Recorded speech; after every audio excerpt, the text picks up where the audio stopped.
welcome to the Great Detectives of Old Time Radio. From Boise, Idaho, this is your host, Adam Graham. If you have a comment, email it to me, box13@greatdetectives.net. Follow us on Twitter at Radio Detectives and become one of our friends on Facebook. Facebook.com/Radio Detectives. Before we do get started, I do want to let you know that the show is brought to you by the financial support of our listeners as our listener support campaign continues.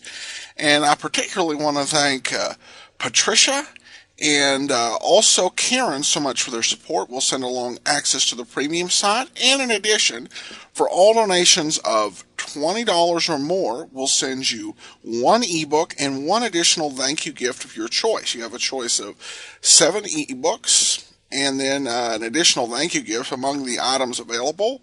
At the $20 level, we can send you a Perry Mason audio drama from our friends at Colonial Radio Theater on the Air. This is not based on the 1950s TV show, but rather on the original books by Earl Stanley Gardner. And they're very well acted, very entertaining, and we'll send you one of these releases for any donation of $20 or more. Also, at the $100 level, if you like Johnny Dollar, we will send you either Volume 1, the pre-Bailey years, Volume 2, the Bailey years, or Volume 3, the post-Bailey years, in John C. Abbott's very well-written Who is Johnny Dollar book, which contains a complete episode guide for each era. And it's a great resource for fans of the show. You can also find out what happened in lost episodes, because Mr. Abbott went to the library there in Thousand Oaks, got the details, and we'll send you one volume for a donation of $100 or more, or all three for $250 or more, listeners in the U.S. and Canada. You can support the show, support.greatdetectives.net. You can also mail in the donation, and we'll let you check that out on the website since we're running kind of long on the opening statement. So now it's time for today's episode of Yours Truly, Johnny Dollar. The original air date, November the 3rd of 1957, and the title is The Model Picture Matter. From Hollywood, it's time now for Johnny Dollar. Pat McCracken, Johnny, Universal Adjustment Bureau. Oh, hi, Pat. What's on your mind? A beautiful model, name of Dorothy Blair. Ooh, hey, wait. The girl with the $1 million face? That's the one. Well, you probably got company. She's on a lot of people's minds. Well, she's no daydream to me. She's a nightmare. How come? Well, that face of hers may not be worth quite $1 million, but it's worth at least $100,000. That's what we've got it insured for. So? So it looks like somebody's trying to tear it up. The policy? No, her face. She got slugged last night. Want to look? At her? Sure, I'll be right over.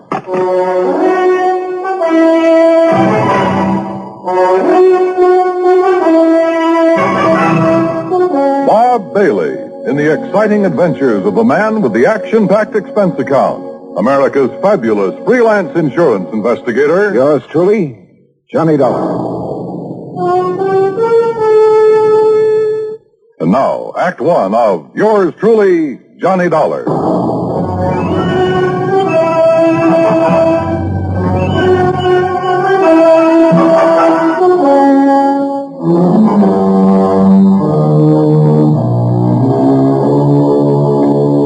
Expense account submitted by Special Investigator Johnny Dollar to the Home Office, Universal Adjustment Bureau, Hartford, Connecticut. Following is an account of expenses incurred during my investigation of the model picture matter. Expense account item 1, $1.20 for a taxi from my apartment to your office, Pat, where I picked up Dorothy Blair's address, then headed for New York. That's item 2, $36.20. I arrived at her apartment just as the doctor left. Even with a couple of bandages on her face, I think you got a bargain, Pat, insuring it for only $100,000. I guess I'm lucky, Mr. Dollar. My doctor says there won't be any permanent scars. Well, just what happened, Miss Blair? Well, I came home last evening about dinner time. I opened the door to my apartment here and started to reach for the light switch, then suddenly I saw a shape beside me in the dark. And? Before I could do anything, he hit me on the side of the head. I think it was a gun. It stunned me and I fell to the floor. Then what? I remember hearing the door slam. When I could get on my feet and turn on the light, whoever it was had gone. I see. You think it could have been a burglar looking for money or valuables? I don't think it was a burglar, Mr. Dollar. You mean you have some idea who it was? Well? Jerry Dunsmuir. Who's he? A fashion photographer. A creep, Mr. Dollar. Oh? The real article, believe me. They ought to put that guy's eyes in jail. You've modeled for him before. About a year ago. I swore I'd never do it again, and I didn't. Until yesterday. Yeah, well, go on. Jerry'd gotten a commission to do a spread on winter fashion. He wanted to make some street shots with me in tweeds. Things like that. Street shot. Well, I figured the street would be a lot safer for me than his studio. But it didn't turn out that way, huh? No. After the second picture, he started in again with the same old line. And he's not very subtle, believe me. So? So I walked out on him. He didn't like it. But is that enough reason for him to break into your apartment and slug you? It wouldn't be for most people. But like I say, he's a creep. Yeah. Okay, Miss Blair. Thanks. I'll have a talk with Dunsmuir. And that was easier said than done. I took a cab to his address. That's item 3, $1.60. But his studio was locked up tight. So I contacted my old friend, Detective Lieutenant Al Rico at 18th Precinct Headquarters. You think you got troubles, Johnny? Try some of mine on for size. Oh, like what, Al? Like an unsolved murder I got tossed in my lap. Oh, that one I've been reading about. The girl up in... Yeah. Edith Summers. No lead. Sure, a real fat lead, except it's no good. Her ex-boyfriend, Ed Chatsworth. Lots of motive, but no case. Alibi? Airtight. So I got troubles. Now tell me yours. Mine? Well, I'm trying to get a lead on a fashion photographer named Jerry Dunsmuir. Dunsmuir? I never heard of him. How come you're interested? Dorothy Blair got slugged last evening. Oh, yeah, the girl with the $1 million face. I heard about it. She thinks Dunsmuir might have done it. I went up to his studio to have a talk with him, but it was locked up. Well, I'll have her files checked, but if we had anything hot on him, I think I'd remember. Yeah. Well, it was just a chance. Excuse me. Rico. What? Yeah. Okay, I'll be right down. It was about your Jerry Dunsmuir, Johnny. Oh? A couple of my boys have found him. Great. Yeah. They found him floating face down in the river. Act 2 of yours truly, Johnny Dollar, in a moment. And now, Act 2 of yours truly, Johnny Dollar, and the Model Picture Matter.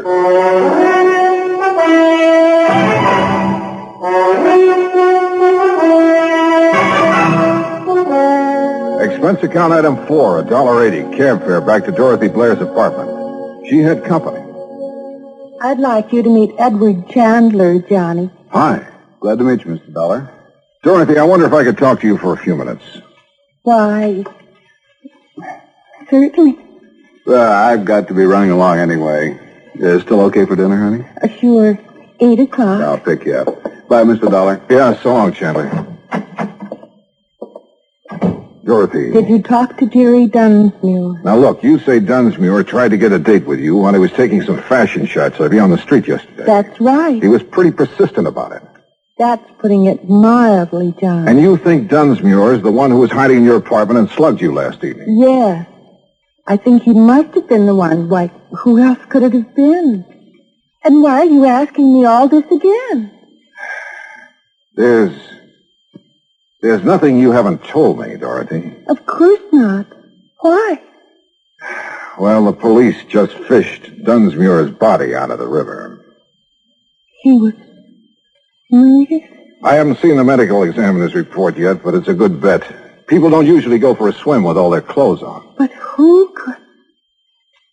Johnny, you certainly don't think I had anything to do with it. I didn't say that, Dorothy. But your tone of voice, the question. Look, I'm telling you the truth, Johnny. Can you prove it? I can prove the part about him taking pictures of me yesterday. This manila envelope. It came in the mail today. Here. It's from Dunsmuir's studio. He always sends me prints. See? Here's one of me in a tweed coat. Here's one in a fingertip length. Okay, so he took pictures. I still want to know why you think it was Dunsmuir who slugged you if you couldn't see his face in the dark. Why, I guess because of the way he looked at me yesterday afternoon when I told him to stay away from me, not to call me again for a job. Oh, Johnny, believe me. You didn't see him after that, huh? Unless, of course, he was the one who slugged you in the dark. No. I didn't have anything to do with what happened to him, and I don't know who did. It's the truth, Johnny. Okay, Dorothy. If it is, I'll find out sooner or later. But if it isn't, I'll find that out, too. Maybe Dorothy Blair was leveling with me. But there were a few pretty important facts I didn't know. Was it really Dunsmuir who'd slugged her? And who killed Dunsmuir? And why? Also, this fella I'd met at Dorothy's apartment, Edward Chandler. Where had I seen his face before? Item 5, $1.75, cab fare to Dunsmuir's studio. A blonde secretary named Susan Billings was just closing up when I got there. She looked pretty dragged out. Please, Mr. Dollar, I've already told the police all I know. Right now, I don't exactly need any more questions. What you need right now, Susan, is a drink. Come on.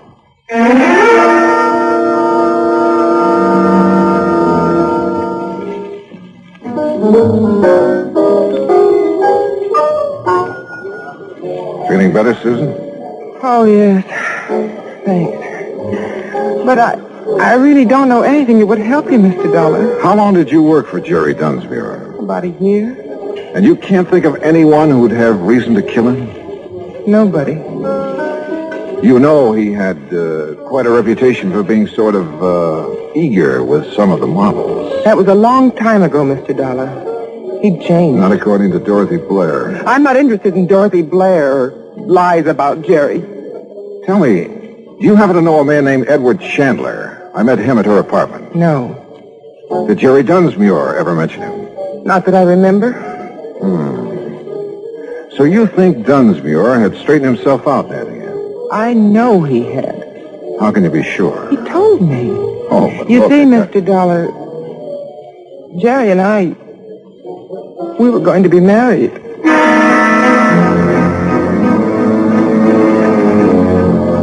Either Dorothy had been lying to me about what kind of a guy Dunsmuir was, or else Susan had been living in a dream world. Either way, I was fresh out of leaves. I headed back to Lieutenant Rico's office, hoping I'd find some there.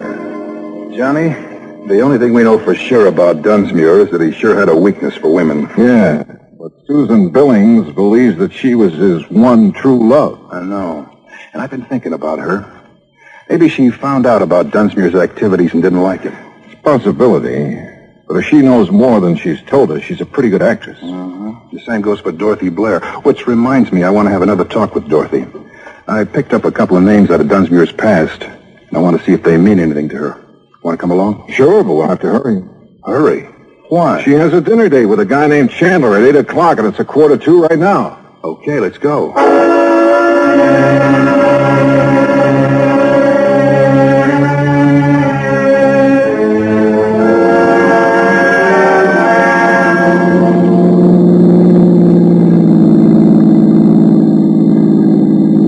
That's her apartment house right ahead.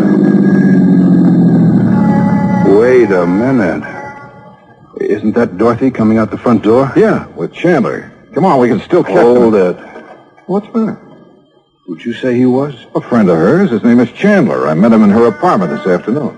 Johnny, remember when you came to see me today, I told you I had a murder case in my lap? I mean, before the Dunsmuir murder? Sure, a girl, Edith Summers. I told you her ex-boyfriend was the logical suspect, except that he had an alibi.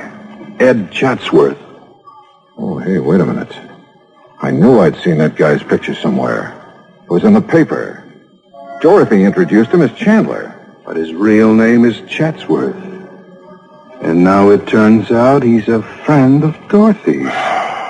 Al, you said either Dorothy had told us all she knew or she was a pretty good actress. Yeah? Well, it looks to me like she's a pretty good actress.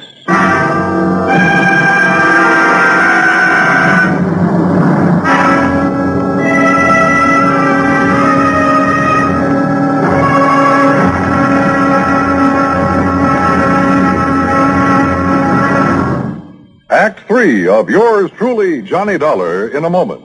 Act 3 of yours truly, Johnny Dollar, and the Model Picture Matter.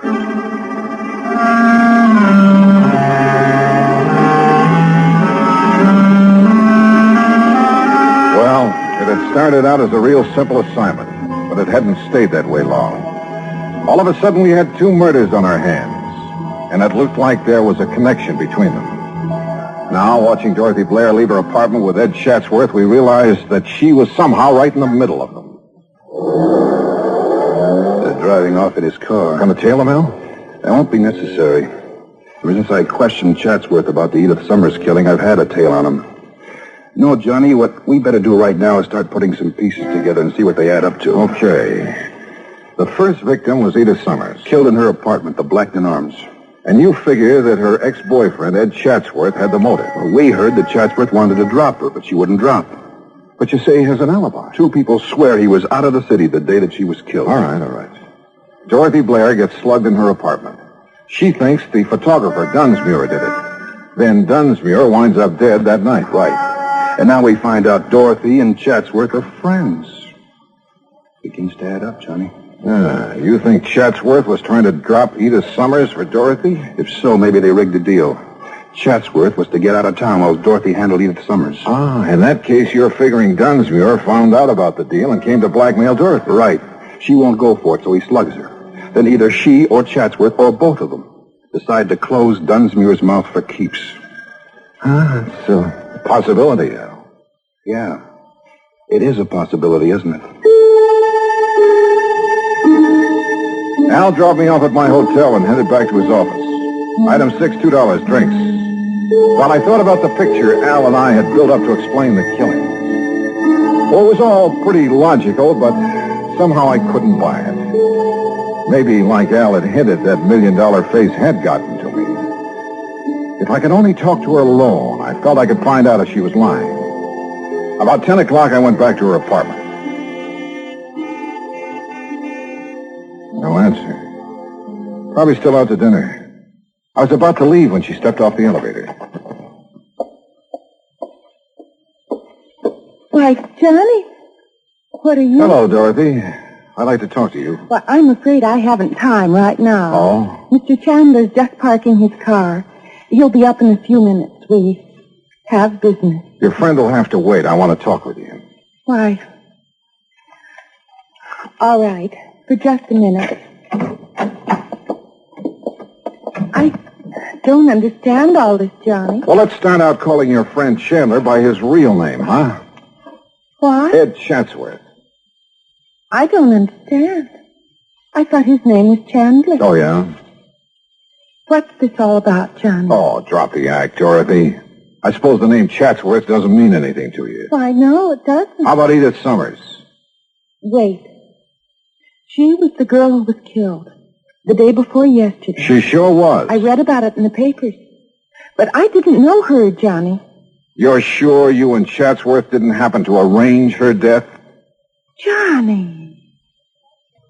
What's this all about? And your friend Dunsmuir, he wasn't by any chance trying to blackmail you? I don't know what you were talking about. Please, believe me. I didn't have anything to do with either of those killings.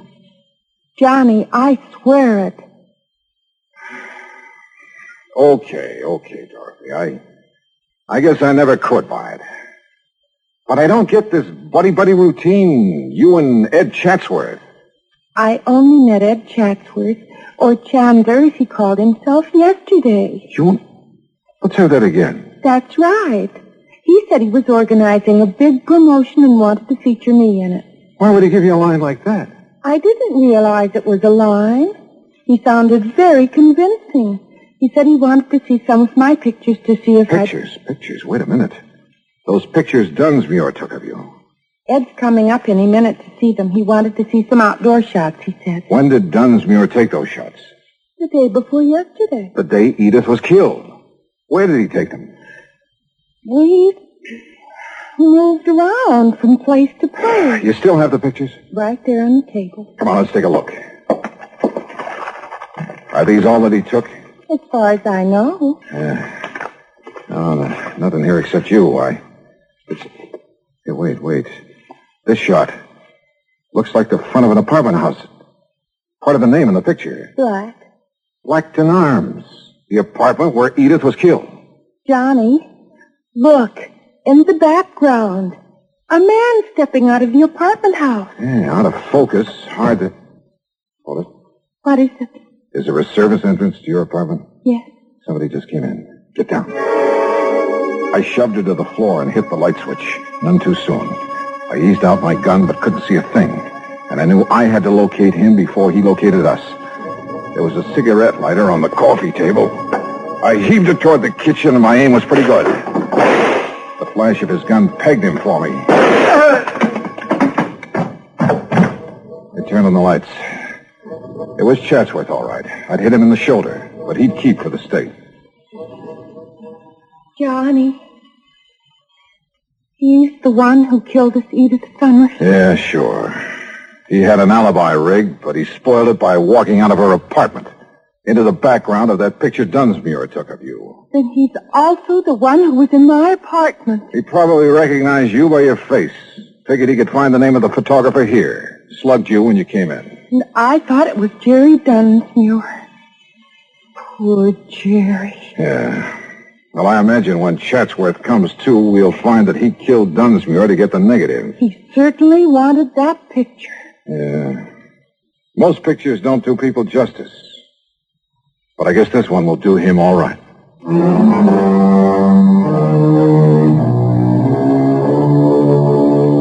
Item 8, $36.80 transportation back home. Expense account total, $103 even. Remarks?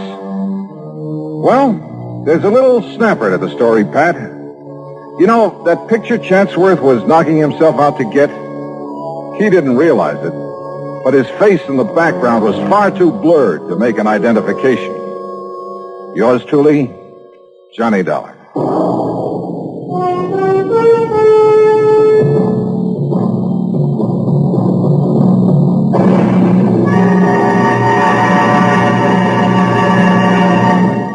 Our star will return in just a moment. Now, here is our star to tell you about next week's story. Next week, well, the darling of me heart comes back to plague me again. My old friend Meg McCarthy. So join us, won't you? Yours truly, Johnny Dollar.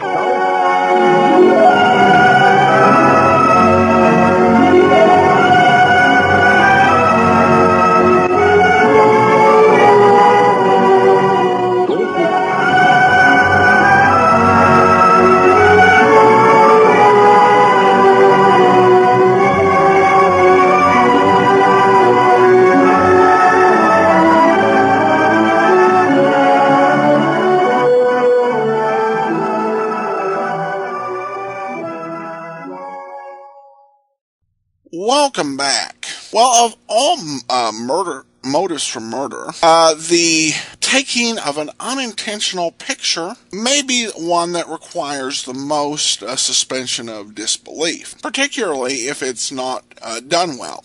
I remember one TV episode where a murder was committed because a girl took a picture of somebody else. The man was in the background, and this would incriminate him. Now, there was, of course, no indication that this would be displayed prominently anywhere, or that anyone would be able to associate it. In fact, usually with these particular mysteries, the only way it works out that the criminal gets caught is because the detective looks into it and locates the picture. Otherwise, 2 or 3 days after the fact, nobody's going to remember the exact circumstances of when a picture was taken. This episode did a better job than average with this particular scenario, and it was helped a little bit by the fact that the killer could tell that he was dealing with a professional photographer. And I think a professional photographer is certainly going to keep them in keep the print. Plus, depending on what he's doing the job for, it could be displayed anywhere. And even if you didn't include the date, if you killed somebody, you'd be very nervous about something showing up in a magazine. So I think they did a good job of couching it as in a very believable way. Also, I was very excited at the end to hear we're going to have Meg back, which I believe, if I'm not mistaken, was from the Meg's Palace matter back during the serial run. I continue to love the amount of continuity and returning characters put into Johnny Dollar. It really is just such a unique feature of this particular series. All right, well, now we turn to listener comments and feedback. And we have a comment from Patricia who says, I have to thank you for the years of blissful sleep. The great detectives of old-time radio has been a part of my bedtime listening routine for a long time now. It's the last thing I listened to before drifting off. I knew the show would serve well in this capacity as 25 years ago a local TV station played old Terry Mason episodes at my bedtime, and those shows work the same magic. There's comfort in the familiarity of the voices and even the plot structure. Aside from telling you how much I appreciate your show and the work you do to make it available to us week in and week out, I was spurred to finally write today for two reasons. One, your fundraising campaign is underway, and I really wanted to contribute. Done. And two, for the last few nights, Stitcher has not been offering your show. I received an email from Stitcher this morning explaining their difficulties and assurances that it will soon be addressed and set right. In the meantime, I've added The Great Detectives to my iTunes podcast and TuneIn radio list, so I'm sure not to miss an episode. And thank you, Patricia, and she's from Toronto, Ontario. And definitely a good way to have yourself covered in case one particular app fails. And listeners can also go to the website at greatdetectives.net and download the file of the day to their computer if that works for them as well. Now we have a comment regarding episode 1495, the Mary Grace matter. And Bobby Lee says, love seeing the other side of Johnny. And certainly that was a very interesting performance and very different. It just gives a little peek into the heart, into the character of Johnny Dollar.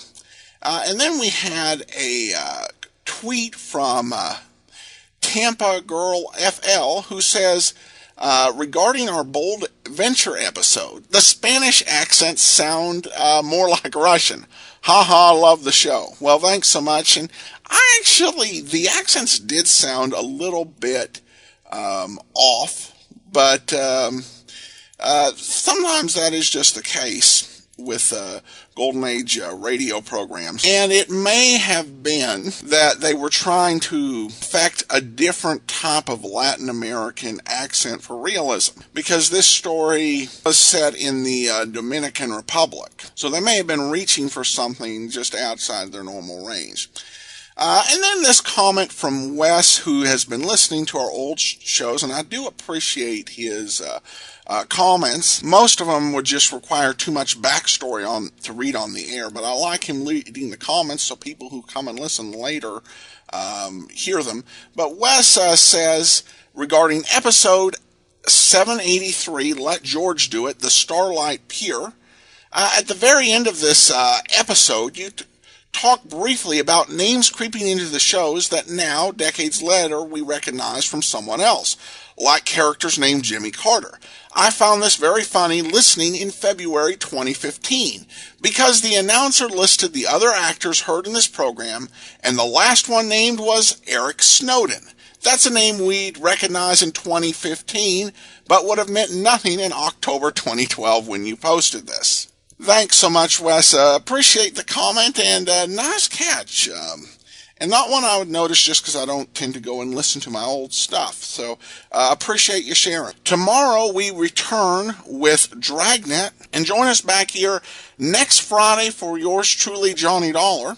In the meantime, I do encourage you to support our listener support campaign, support.greatdetectives.net. And among the thank you gifts we do have are gift certificates to radioarchives.com. This is a small business, and I really love the quality of sound on their reproductions. It's really premium, almost luxurious, I think would be a very good word for their sound. And you can choose from some of their smaller old-time radio sets or their larger ones. For a donation of $50, we'll send you a gift card good for one of their smaller sets, and a $100 we'll send you one that's good for one of their larger sets in terms of the download. It's particularly nice because it's high quality, and if you're outside the country, you can just listen to it, download it on your computer, and not have to have something shipped out. At any rate, full list available items at support.greatdetectives.net, and mail in donations, if you would like, to P.O. Box 15913, Boise, Idaho 83715. Please review restrictions and be sure checks are made out to